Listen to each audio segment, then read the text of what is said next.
why would we expect that there will be a different dance to this same music that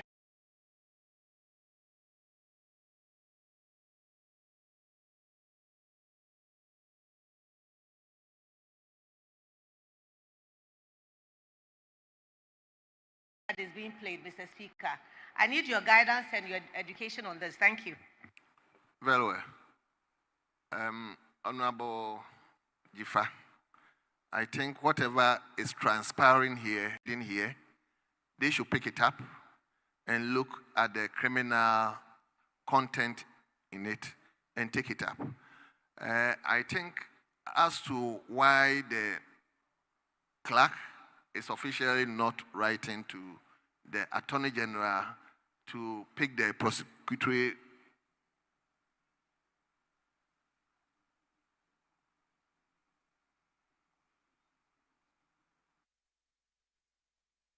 so, like I'm saying, whatever is done here is a judicial notice, and I believe the clerk always also forward their recommendations to the Attorney General's Department.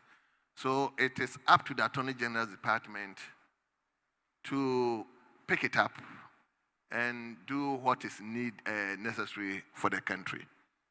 I don't know whether I've answered you, but I think that is it. I can only appreciate the comments that you have made on it, but I'm sure that it gives room for us to take a good look at what the committee is supposed to do and the effects thereof. But I thank you very much for your comments, Mr. Speaker. Very well.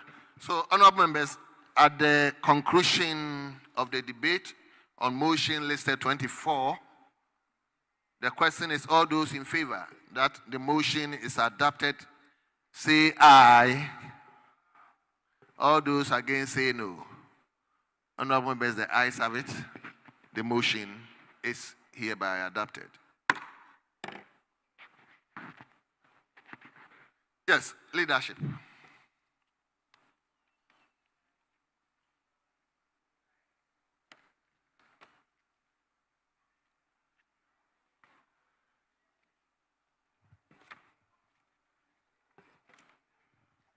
Speaker, I move for the adjournment of the House. You move for the adjournment of the House.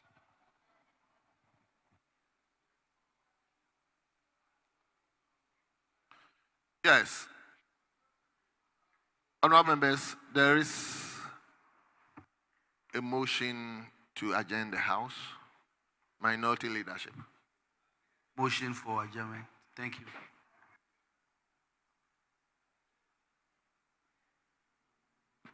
Very well.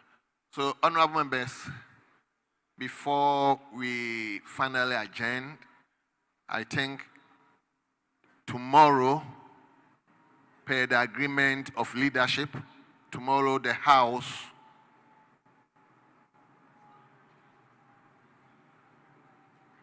Madam Speaker, let me say this for the record. We are sure that the minister responsible for the EPA bill was coming in with 2 amendments, so we could take that today. I thought it was important that before you adjourn the House, we know exactly what happened to that information before we leave. Yes, leader. Mr. Speaker, I'm reliably informed that some minority members had raised some serious matters, and as a result, the minister would want to do some further consultation. 2, the minister, I'm told, that the minority members, I don't mean minority MPs, the members of the transitional team on the NDC side want to have an opportunity to do some interrogation of the bill. So she is actually in consultation with them. If as it were, the NDC side of the transition team have no objection to this bill, Mr. Speaker, I would want to hear from the minister, because she is the sponsor of the bill. So I am yielding to her, because this is the information she gave me, that the new government wants to understand the import of the bill. If the minority leader, the deputy minority leader, has information that his side is okay with the bill, same can be communicated to me so that we would take action on it. Thank you, sir. Now, Speaker, it's something that we have to check. As we speak right now, we do not have that information from the transition team, but we will check. But while I have the floor, let me say that the Honorable MP for K2 South had brought a statement on the brutalities that occurred in the border constituency, and the minister responsible for Interior, I think Interior, was supposed to come with a response. I think the deadline for that response has not come. I think I'm reminding the leader to try to reach out to the minister so we can get that done tomorrow. Well. Mr. Speaker, the application to me through you has been well received, and especially when the language and tone is that of statesmanship. Mr. Speaker, when people are aspiring to be ministers, their postures change. When people begin to aspire to become ministers, the way they talk, their tone, their language, because they know they are going to face vetting. So now they say this and that. Mr. Speaker, we know, because they know they have some ministerial appointment pending, but you are going to be over 170. Only about 20 of you are going to make it to the ministerial list. The rest of you will be redundant. We wonder what you will get for your constituents, how you would ensure development. Apathy is staring at your faces. Apathy is staring at your Honorable faces. Leader. Mr. Speaker, you can shout. You come to the vetting. I will meet you there. You shout. Start fighting me. Honorable Leader. You come for vetting. You, if you won't be calm, start fighting me. Mr. Speaker, you haven't called the deputy minority leader. I'm on the floor. The rule requires that he must catch your eye.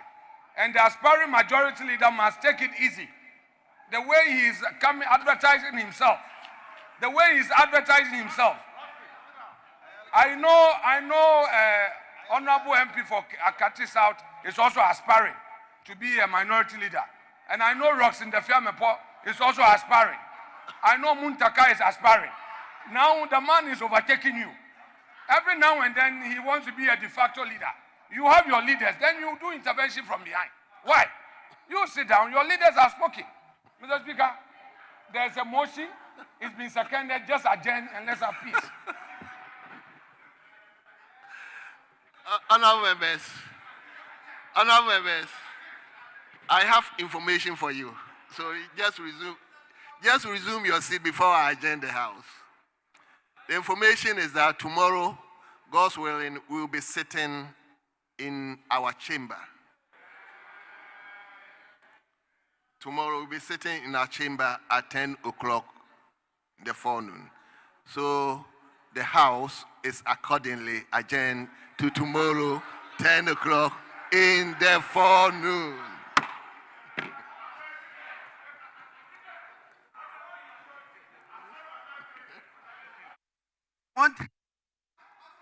I wanted to say that the race for minority leadership is not over. It's not over yet. So stop pretending as if it's automatic. You are still in a tight competition.